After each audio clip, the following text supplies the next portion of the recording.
Good morning, welcome back. आप देखें क्षेत्र में तीर चैप्टर 11.2 आज हम पढ़ाएंगे आपको। उसमें कल हमने बताया था समलम चतुर्भुज का क्षेत्रफल। तो समलम चतुर्भुज का क्षेत्रफल बराबर होता है, एक बार और देख लीजिए, यह है, ये देखिए, ये है ए बी सी और ए डी। ये समलम चतुर्भुज है क्योंकि इसकी हर जगह जो इसकी हाइट होगी वो सब जगह एच है। तो सब जगह कहीं भी हम अगर इसको मेजर करेंगे, नापेंगे, तो सब जगह इसकी हाइट क्या होती है? एच ही होती है। ये समलम चतुर्भुज ए बी सी डी। इसका क्षेत्रफल होता है हाफ ए प्लस बी। ये सपोज कर लीजिए ये यहाँ से यहाँ तक ए है और ये बी है। अगर हाइट एच है तो ए प्लस बी इसका समलम चतुर्भुज का क्षेत्रफल, चतुर्भुज का क्षेत्रफल ये है 1/2 ए प्लस बी इंटू एच होगा। इसी तरह से ये मेज दिया हुआ है, हम क्वेश्चन पढ़ दे रहे हैं। एक मेज का ऊपरी सतह का आकार समलम जैसा है और इसकी समांतर भुजाएं 1 मीटर और 1.2 मीटर है। देखिए 1 मीटर लिखें, ये 1.2 मीटर है और इसकी जो इन समांतर भुजाओं के बीच की दूरी है, या इसको हाइट बोल सकते हो, क्या है? 0.8 मीटर है। तो कह रहा है तो इसका क्षेत्रफल क्या होगा? ठीक है ना। तो देखिए, यह मान लिया कि ए बी सी डी क्या है? एक समलम चतुर्भुज है। तो यह सपोज कर लीजिए यह ए है, यह एच है और ये क्या है? ये बी है। तो ए प्लस बी इंटू एच उसका हाफ हो गया। ठीक है ना। तो यहाँ लिखेंगे समलम चतुर्भुज, समलम चतुर्भुज का क्षेत्रफल बराबर 1/2, ब्रैकेट में क्या लिखेंगे? ए प्लस बी इंटू एच। तो 1/2 हो गया। ए का मान देखिए क्या लिखा है? 1.2 प्लस बी की वैल्यू क्या लिखा है यहाँ पे? देखिए 1 मीटर, 1.0 लिख सकते हैं। एच का वैल्यू है 0.8। अब देखिए इसको 2 से इसको अगर काट दें हम तो क्या बचेगा? 0.4 बचेगा 2 से काटने पर।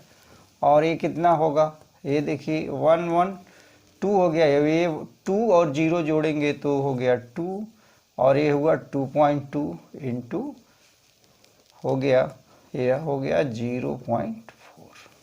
अगर इसको मल्टीप्लाई करते हैं तो 22 चौका 88 होता है, 88 होता है। और पॉइंट कहाँ लगा देंगे? एक स्थान यहाँ है, एक स्थान यहाँ है, तो यहाँ पे पॉइंट लग देंगे।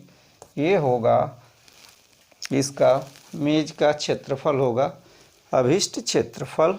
और ये मीटर में है तो हम आंसर लिखेंगे वर्ग मीटर। देखिए समझाने के लिए है, ये आपका क्वेश्चन है। ये एक टेबल दिया है जिसका समांतर भुजाएं, नीचे क्या दिया हुआ है? ये है 1.2 मीटर, ये 1 मीटर है। इसकी हाइट जो है 0.8 मीटर है। ठीक है ना। तो यह क्या बता रहा है? समलम चतुर्भुज बता रहे हैं। तो समलम चतुर्भुज का क्षेत्रफल देखिए 1/2 ए प्लस बी इंटू एच। ये ए है, ये बी है, तो ये हुआ वर्ग मीटर। ये इसका क्या हो गया? इसका आंसर हो गया। इसी तरह से देखिए क्वेश्चन नंबर दूसरा, यहाँ से हम बता रहे क्वेश्चन नंबर 2।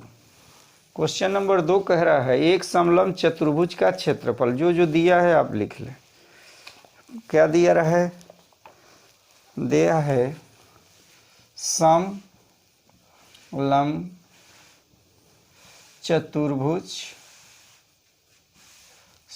चतुर्भुज का क्षेत्रफल दिया हुआ है।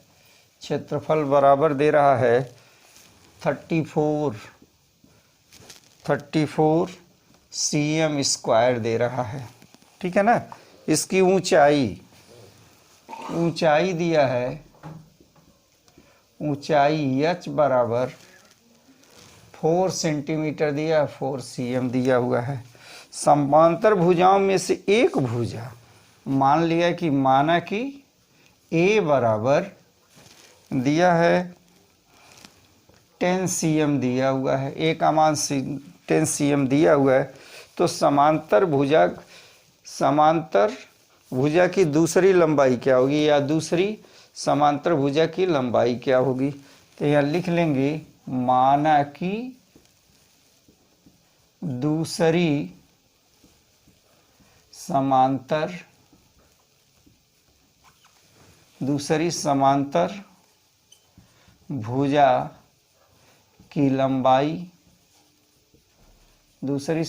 भुजा की लंबाई क्या है, b है।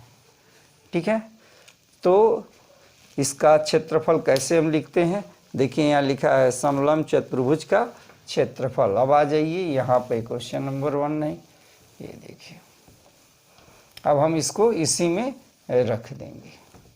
अब देखिए यहाँ का सारा वैल्यू मान कहाँ रख दें, हम यहाँ रख देते हैं। तो रखने पे क्या होगा, इसका समलंब चतुर्भुज का क्षेत्रफल देखिए लिखा है 34, तो लिख दिया 34 equal to 1/2 a plus b, a की वैल्यू कितना दिया है 10 दिया है, प्लस b इंटू h का मान देखिए यहाँ 4 दिया है। अब इसको 2 से कैंसिल कर दें, देखिए 2 हो जाएगा, 2 दूना 4 होगा, 2 बचेगा। तो हुआ क्या 34 equal to 10 plus b into 2, इसमें 2 से मल्टीप्लाई कर दें तो होगा इसमें 20 प्लस 2b, इधर कितना होगा 34 हो गया। अब इसको आप इधर पक्षांतर कर देंगे तो होगा 34 माइनस 20 इक्वल टू 2b, तो ये हुआ 14 इक्वल टू 2b, तो ये 7 दूना 14 7 हो गया, implies that b equal to 7 इसका आंसर होगा, यही पूछ रहा है। तो यहाँ देखिए अतः माना है कि दूसरी समांतर भुजा की लंबाई b बराबर कितना होगा 7 cm होगा। ये क्या हो गया इसका, ये इसका आंसर हो गया। ये आपका है क्वेश्चन नंबर 2। देखिए यहाँ लिखने के बाद ये फिगर नहीं है इसका, ये देखिए ये फिगर नहीं है, इसका फिगर ऐसे बनेगा। इसका फिगर आपको बता दे रहे हैं कैसे बनाना है। देखिए यह है ए बी, आई इसके समांतर है, ये देखिए इसको ऐसे मिला दीजिए। तो ये पूरा ये 10 सेंटीमीटर है, 10 cm है यहाँ से लेकर के यहाँ तक, और इसकी ये हाइट है। इसकी हाइट कितना दे रहा है, इसकी हाइट दे रहा है यहाँ पे देखिए 4 cm दे रहा है। ये समांतर भुजा ये b, यही हमको निकालना है। अब पूरा इसका क्षेत्रफल दिया हुआ है, क्षेत्रफल दिया है 34 cm स्क्वायर। ये देखिए इस तरह से ये b और ये हो गया CD, एक क्या है एक समलंब चतुर्भुज है। इस तरह से इसका क्या करेंगे, इसका आंसर आ जाएगा। ठीक है, तो आप इसको समझ लीजिए कैसे आपको करना है। ठीक है, अब हम बताते हैं नेक्स्ट क्वेश्चन। तीसरा क्या है, तीसरा क्वेश्चन दे रहा है कि एक समलंब के आकार का खेत है। ABCD क्या है, ABCD एक समलंब के आकार का खेत है। आकार का क्या है, खेत है। और खेत के चारों तरफ क्या है, बाड़ लगवाने का खर्च। तो इसमें बाड़ लगवाने की लंबाई जो है, देखिए खेत में बाड़, ये है खेत में बाड़, बाड़ की लंबाई 120 मीटर है।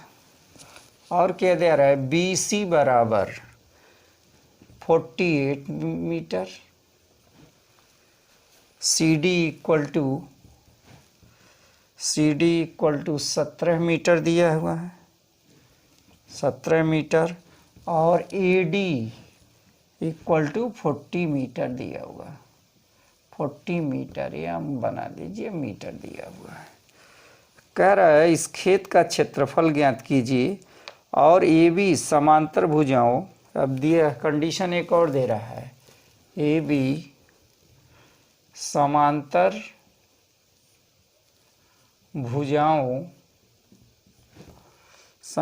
भुजाओं AD तथा BC पर लंब है, तथा BC पर क्या है, ये लंब है। ये देखिए ये आपका क्वेश्चन है। अब इसका सॉल्व हम बता दे रहे हैं कैसे होगा। देखिए समलंब, यहाँ ये चीज़ हमको AB, अगर मान लीजिए खेत का आकार इस तरह से बनेगा,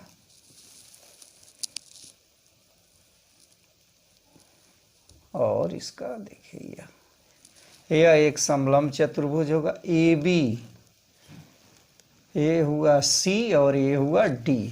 तो देखिए AB समांतर भुजा कौन सा है, AD और BC, ये दोनों समांतर भुजा है। इस पर क्या है, AB का लंब है, ठीक है ना। तो देखिए क्या क्या दिया हुआ, लंबाई कितनी दे रही है, यहाँ BC इक्वल टू कितना दिया, 48 मीटर, CD 70 मीटर दिया हुआ है, AD जो है ये 40 मीटर दिया हुआ है, लेकिन AB नहीं दिया हुआ है। AB की लंबाई ज्ञात करने के लिए क्या करना है, या देखिए वार्ड की जो लंबाई 120 मीटर है, तो इसका परिमाप समलंब चतुर्भुज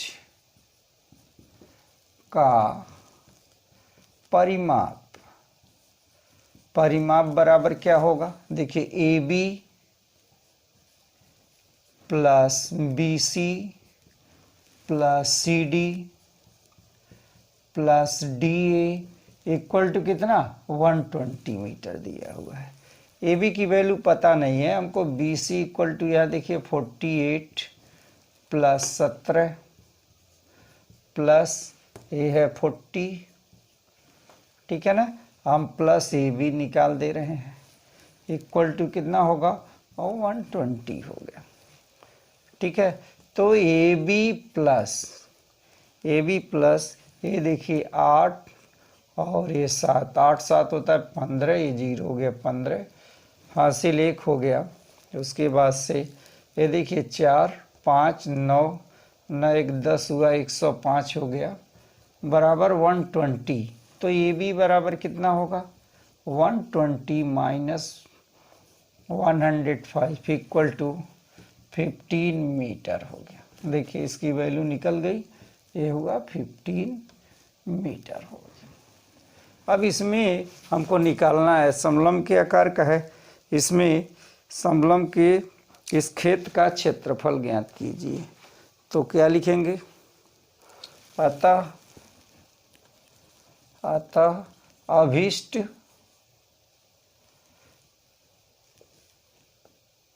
खेत का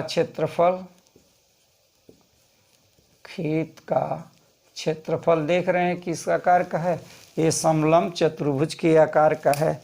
तो क्या होगा, फार्मूला इसका होता है 1/2 गुणे समांतर भुजाओं का योग, यह है A, और इसको क्या मान लेंगे, इसको B मान लेंगे, A प्लस B इंटू क्या, इंटू H।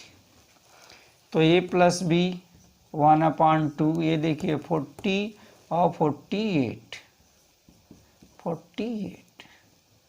गुणे ये हुआ 15, इसकी ऊंचाई देखिए 15 है, इसको ऐड करेंगे तब होगा 1/2 इंटू ये हुआ 88 इंटू 15 हो गया। इसको काट देंगे तो ये होगा 44 हो गया, और 44 गुणे 15 हो गया। ये देखिए 15 चौका 60 हो गया, 0 6 होगा, 15 चौको 60 और 6 66 वर्ग मीटर। ये इसका क्या हो गया, ये इसका आंसर हो गया। तो खेत का क्षेत्रफल क्या निकल गया, ये पूरे खेत का क्षेत्रफल, पूरे खेत का क्षेत्रफल 660 वर्ग मीटर हुआ। ठीक है, तो इस तरह से आप समझ लेंगे कि ये भी AD और BC दोनों पे क्या है, ये लंब है। तो थोड़ा सा फिगर इसमें चेंज दिया हुआ है। इस तरह से ये क्या बन गया, समलंब चतुर्भुज। ये देखिए पूरा हमने लिखा नहीं है, ये आप पूरा लिख लेंगे क्वेश्चन हम पूरा उतारे नहीं है। ठीक है ना, ये आपका क्वेश्चन नंबर कौन सा है, तीसरा। अब देखिए क्वेश्चन नंबर 4 देखिए।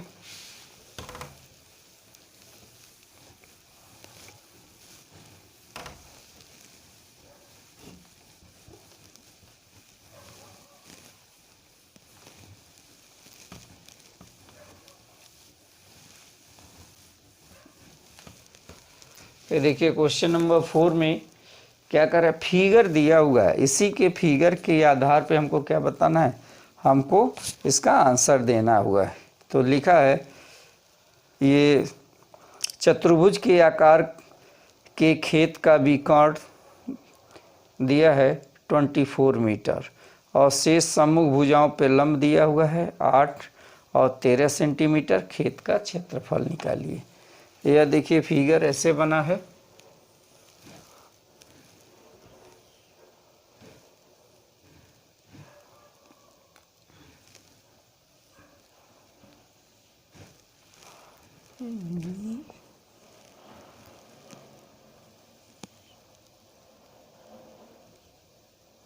ये देखिए ये इस तरह का फिगर बना हुआ है।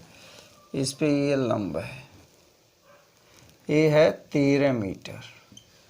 ये पूरा कितना है, ये 24 मीटर है, 24 मीटर है। और ये जो है यह है 8 मीटर। ठीक है ना, तो हम नामकरण कर दे रहे हैं ABCD। इसका हमको क्या निकलना है, इसको हमको इसका क्षेत्रफल फाइंड करना है। तो देखिए सबसे पहले हम किसका क्षेत्रफल निकाल सकते हैं, ये आधार है ये C और ये इसकी क्या है, ऊंचाई 8 मीटर है। तो अलग अलग त्रिभुज का हम क्षेत्रफल निकाल करके जोड़ देंगे। अतः चतुर्भुज, ये क्वेश्चन नंबर है 4। यहाँ पे 4 देखिए। चतुर्भुज ABCD का क्षेत्रफल बराबर, पहला कौन सा त्रिभुज है, ABC त्रिभुज, ABC का क्षेत्रफल प्लस त्रिभुज ACD का क्षेत्रफल, ACD का क्षेत्रफल। ये देखिए क्षेत्रफल है। तो आप सबसे पहले हम क्या निकाल दें, इसलिए त्रिभुज ABC का क्षेत्रफल इक्वल टू 1/2 गुणे आधार है AC गुणे, इसको मान लीजिए AN मान लीजिए, इसको M मान लीजिए। ठीक है, AC इंटू ये क्या होगा BM हो गया इक्वल टू 1/2 इंटू ये है 24 इंटू 8 हो गया। इसको काट देंगे तो ये हुआ 12 हो जाएगा और इसमें 12 से मल्टीप्लाई करेंगे तो कितना होगा, 12/96 96 वर्ग मीटर हो गया। ठीक है, अब दूसरा काम क्या करेंगे, अब हम त्रिभुज ACD का क्षेत्रफल, ACD का क्षेत्रफल इक्वल टू 1/2 क्या होगा, AC गुणे ये हो गया DN बराबर 1/2। AC की वैल्यू कितना दिया है, 24 दिया हुआ है, गुणे ये है 13 दिया हुआ है। इसको काट देंगे, ये हुआ 12 तो कितना होगा 12 तिहाई 36, 6 हो गया 3, 12 करने में 12 3 15 हो गया वर्ग मीटर। ठीक है ना। तो देखिए अतः चतुर्भुज का क्षेत्रफल बराबर, अतः चतुर्भुज ए बी सी डी का क्षेत्रफल इक्वल टू किसका, त्रिभुज ए बी सी का क्षेत्रफल प्लस त्रिभुज किसका क्षेत्रफल, ए सी डी का क्षेत्रफल। हो गया। अब इनको जोड़ दीजिए।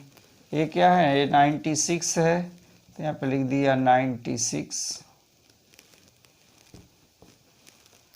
ये है 96 प्लस 156 हो गया। अब इनको जोड़ दीजिए, 6 और 6 कितना हो गया, 12 के 2 हासिल 1 हो गया, और 9 5 14, 14 1 15, 5 हो गया हासिल 1, और 1 1 2 हो गया वर्ग मीटर। ये देखिए, ये इसका क्या हो गया, ये आंसर हो गया क्वेश्चन नंबर 4 का। अब देखिए क्वेश्चन नंबर 5, इस तरह से इसका ये आंसर है। क्वेश्चन नंबर 5 देखिए, बस इतने ही में आ जाएगा क्वेश्चन नंबर 5।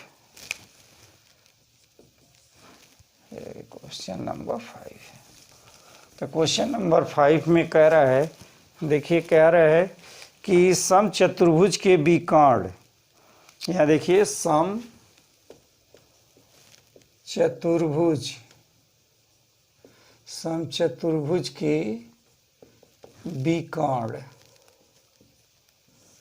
विकर्ण कितना दिया है, 7.5 मीटर और 12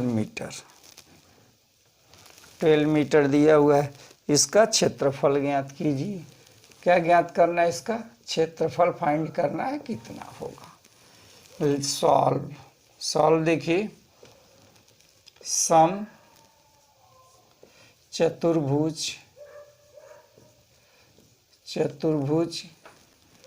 का क्षेत्रफल बराबर 1/2 गुणे विकर्णों का गुणनफल,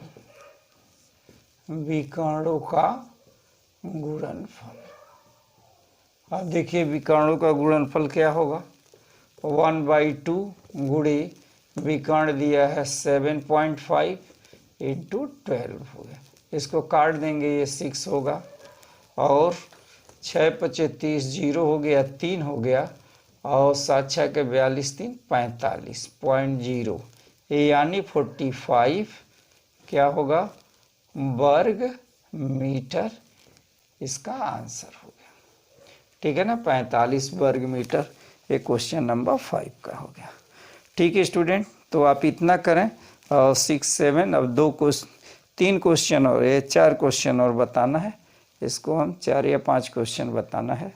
अब आगे जो भी है वो बताया जाएगा, आप नेक्स्ट डे बता देगा। ठीक है, ओके स्टूडेंट, थैंक यू।